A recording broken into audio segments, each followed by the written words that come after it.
What's going on, guys? Mitch from Panda Motorworks here, and in today's video we got the Bronco Sport back in the shop. We're going to be ditching the OEM antenna and replacing it with the Perrin billet 3-inch stubby antenna.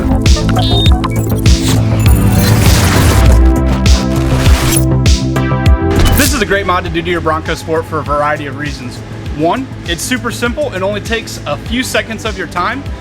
Two, it gives you a lower profile look that makes it look a lot more modern. But also, if you have height restrictions, this is a lot shorter, so you're not going to have those inconveniences anymore.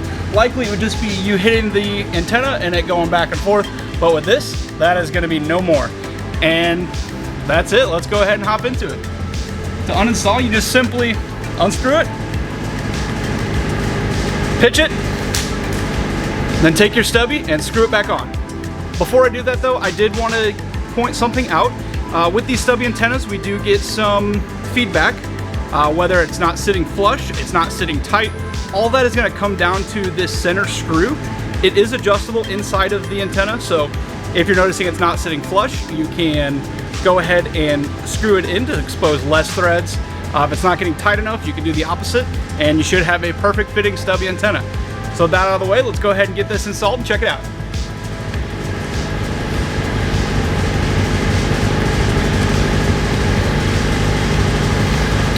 Just like that, we're done.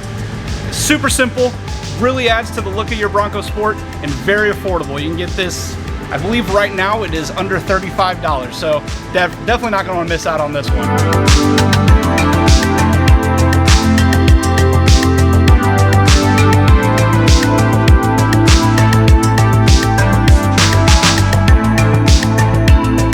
If you guys like this video, make sure you're smashing that like button. If you want to pick up a stubby antenna for yourself, make sure you check out the description. I'll have a link for you below. If you got a comment for us, drop it below. And if you want to see more Bronco Sport, make sure you're subscribed and have that notification bell clicked. Thanks for watching.